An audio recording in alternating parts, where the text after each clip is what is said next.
ہمارا یہ ایمان اور یقین ہے کہ اللہ تعالیٰ نے جو ہمارے حصے میں رزق لکھ دیا ہے وہ ہمیں ملنا ہی ملنا ہے۔ اب یہ ہم نے ڈیسائیڈ کرنا ہے کہ اس رزق کو ہم نے حلال طریقے سے لینا ہے یا حرام طریقے سے لینا ہے،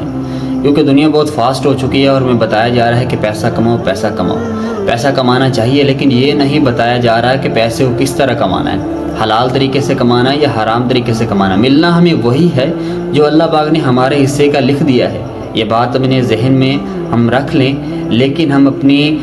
تیزی اور بے صبری کی وجہ سے اس حلال رزق کو اپنے اوپر حرام کر لیتے ہیں۔ اسی طرح ایک واقعہ ہے کہ حضرت علی رضی اللہ تعالیٰ عنہ ایک دفعہ کھچر لے کے جا رہے تھے، ایک مسجد کے سامنے سے گزرے تو آپ نے اپنے خچر کو وہیں روکا اور وہاں ایک بدو کھڑا تھا۔ آپ نے اپنے خچر کی لگام اس بدو کو پکڑائی اور خواب خود مسجد میں تشریف لے گئے، وہاں اپنے نوافل یا نماز ادا کی، اور جب آپ نے اپنی جیب سے 2 درہم نکالے، آپ نے سوچا کہ میں اس بدو کو اس خچر پکڑنے کی جو مزدوری ہے وہ دوں گا، لیکن جب آپ باہر آئے تو آپ نے دیکھا کہ وہ بدو خچر کی لگام لے کر بھاگ چکا تھا۔ تو آپ اس خچر کو لے کر گھر چلے گئے تو آپ نے اس طرح کیا کہ وہ جو 2 درہم تھے اپنے غلام کو دیے اور کہا کہ جاؤ بازار سے اس خچر کی لگام لے آؤ۔ آپ کا غلام جب بازار جاتا ہے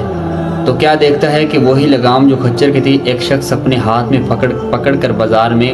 وہ سیل کر رہا ہے۔ تو آپ نے اس سے جا کر پوچھا کہ یہ لگام آپ کو کہاں سے ملی ہے؟ تو اس نے کہا کہ ایسے ایک شخص آیا تھا اور مجھے یہ بیچ کے گیا ہے 2 درہم کی، تو میں آپ کو یہ 2 درہم کی دے دوں گا۔ تو آپ نے ان سے وہ 2 درہم کی لگام لی اور آگے حضرت علی رضی اللہ تعالیٰ عنہ کو واقعہ سنایا۔ تو حضرت علی رضی اللہ تعالیٰ عنہ نے فرمایا کہ انسان کو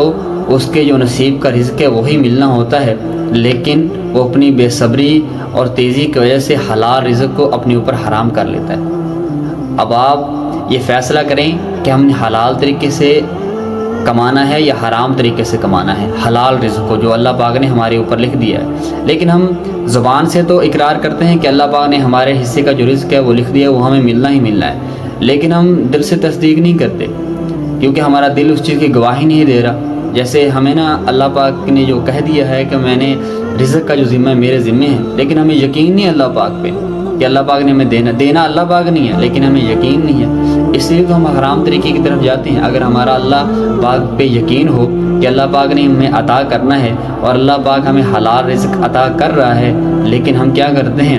کہ ہم اس حلال رزق کو اپنے اوپر حرام کر لیتے ہیں، اپنا جو طریقہ کار ہے وہ غلط اختیار کر۔ تو اس لیے میرے پیارے دوستو، حلال آپ کا رزق آپ تک پہنچے گا، وہ اللہ نے پہنچانا ہے، لیکن یہ آپ نے ڈیسائیڈ کرنا ہے کہ آپ نے حلال طریقے سے اس رزق کو لینا ہے یا حرام طریقے سے اس رزق کو لینا ہے۔